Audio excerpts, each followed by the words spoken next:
That's a bitch slap of truth right there. You know, there's a very dangerous lie in modern spirituality today, right? They tell you that if it's meant to be, it'll be. Everything will just flow effortlessly and everything will work itself out, be sunshine and rainbow. And that all sounds nice, but that's a lie. Because sometimes the door is locked, right? Sometimes the answer is no.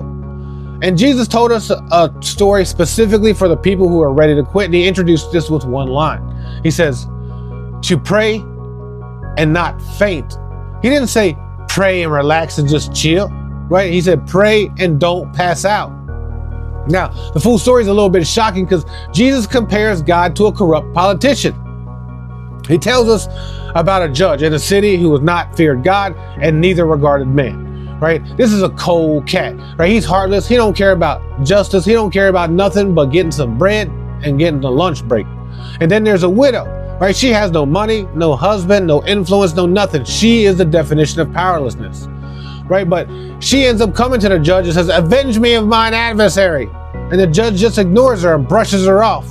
Now, most of us will be walking away and say, well, I guess it wasn't meant for me. It wasn't God's will. It just wasn't meant to be. But not her. The widow, she comes back the next day and says, avenge me.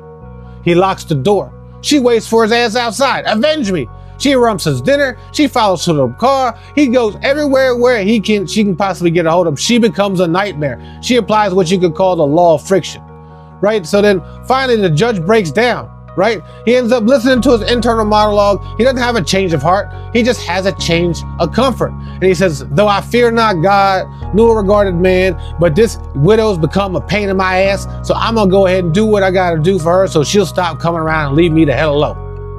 For more, you know, that's not exactly word for word, but that's pretty much what he says, right?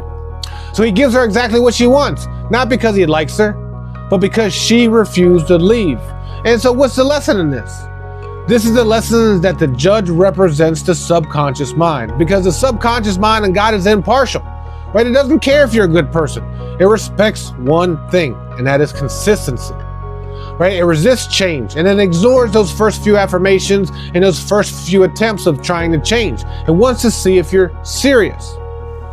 Now, the widow represents your desire, because if you ask once for your desire and then just walk away, then the subconscious and reality just says, you know what?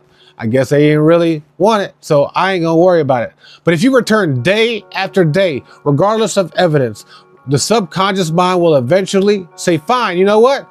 I'll give you, just give me some peace. Leave me the hell alone already. And that's what the story is about, right? Because Jesus ends the story saying, shall not God avenge his own elect? If a crooked judge will give in to the pressure, how much more will the infinite law respond to focus and tension? Then he really drops the hammer and he says, nevertheless, when the Son of Man cometh, shall he find faith on the earth? Now, he isn't asking you if you believe in God. He's asking you if you are willing to keep the grit and keep knocking the door until the hinges fall off. This is what it means. So you need to stop looking for a sign. You are the sign. If the answer is no, you aren't asking loud enough. If the obstacle won't move, you aren't pushing hard enough. Be the widow. Be annoying. Be relentless. Trouble your vision until it has no other choice but to create itself.